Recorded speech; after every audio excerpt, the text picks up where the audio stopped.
All right, ladies and gentlemen, here is our video directions. I should say video lesson for today, Monday, August 31st. Okay, so I've got a little spiel that I'm going to go through here, just like always. And then what you all are going to be doing is I'm going to be posting a video that I want you to watch on a thing called the Tulsa Race Riots that kind of ties in with this whole like Martin Luther King Jr. and Malcolm X idealism versus realism that we've got going on. All right, so I'm going to do a quick little review there. And really, the big thing today is we're going to be looking at Malcolm X and Martin Luther King Jr., comparing their philosophies on how white people and black people should work together or should have worked together in the time of Jim Crow in the 1960s. All right, so I've got a quick little video here. Then I have, what used to be a YouTube video. I downloaded it just to make sure that you all could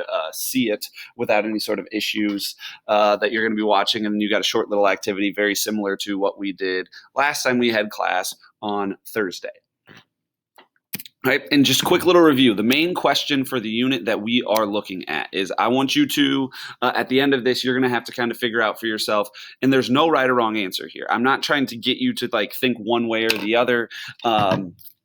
There are times where I think it is better to be idealistic, sometimes where I think it's better to be realistic. But overall, do you think it's better to be an idealistic person or a realistic person? All right. And just a quick little review of that. What an idealist is somebody that is kind of like always looking forward, imagines a better world, and acts like they want a better world right now. So they're making decisions a lot of times like for the future, or they have a set of values and they say, you want to know what? I'm not going to sacrifice like my values for any sort of decision that I make. A realist, on the other hand, they see the world as it is right now and don't worry as much about the future. They say, like, you want to know what? There are sometimes like values are good, having ideas are good, but there's sometimes in reality where you need to say, you want to know what? I don't care about my values. I need to act according to what is best right now in this situation.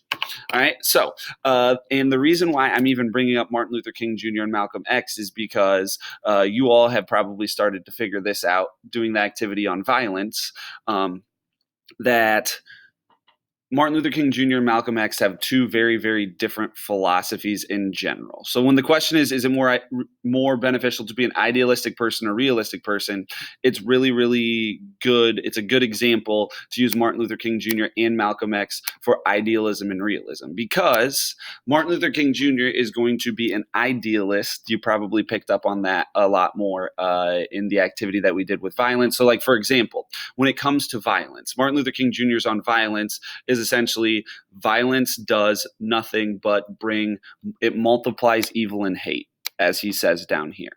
All right.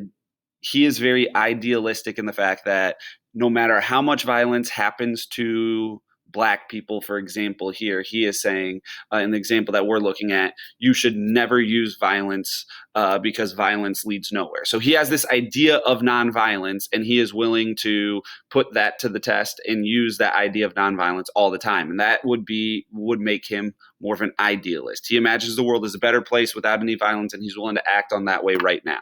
On the other hand, Malcolm X is much more of the realist. He says on violence, he says like he doesn't favor violence. He doesn't want violence, but he sees the world how it is, which is the way that realistic people view the world. They say this is the way that the world is. And he talks about how like Black men and women need to protect themselves by any means necessary when confronted by a racist. So this is like during Jim Crow times, there's a whole bunch of stuff going on that we learned about with like police brutality, lynching, church bombings. There was a whole bunch of stuff going on. And essentially Malcolm X says like, yeah, the way the world is right now, Black men and women, we need to protect ourselves. On the other hand, Martin Luther King Jr. says, yeah, all of that stuff is going on in the world, but if we use violence, it just multiplies more hatred. All right, so there's a couple different things going on there. Today, what we're going to look at is we're actually going to look at today's main question is who had the better philosophy on how white people and Black people should work together in the time of Jim Crow? Martin Luther King Jr. or Malcolm X? Which of those had like the better philosophy overall there? Because here's the thing.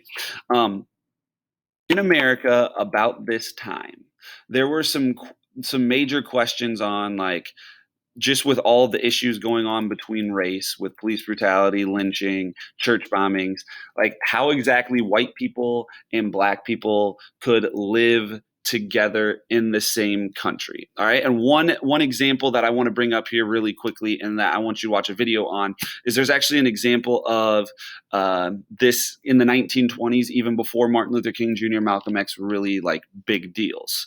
All right. And that was in Tulsa, Oklahoma. So in Tulsa, Oklahoma, there was a place, it was kind of like a location, like a main street almost.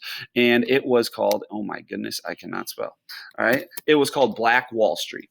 All right. Wall Street is a place with like a whole bunch of businesses, a place where people are relatively wealthy. This is a place in Oklahoma where there's a whole bunch of black owned businesses. All right. And these businesses were all doing very, very well in Oklahoma. Like you can see here, there's like a variety store, there were hotels, there was insurance firms, there was a whole bunch of different things that were going on in Tulsa, Oklahoma, where there were some like black people that were getting very, very wealthy from working and owning their own businesses. And what ended up happening was there was a situation where there was some headbutting between the white races and the black races. And what ended up happening was this turned into a fight where some white supremacists went and burned down all of Black Wall Street. All right. So this is an example where black men and women had their own businesses. They were running them well. They were even working like together with white men and women. But what ended up ultimately happening is these black owned businesses were attacked, were bombed, were set on fire. All right. And what I want you to do is I'm going to post a video into this link, or sorry, into this, into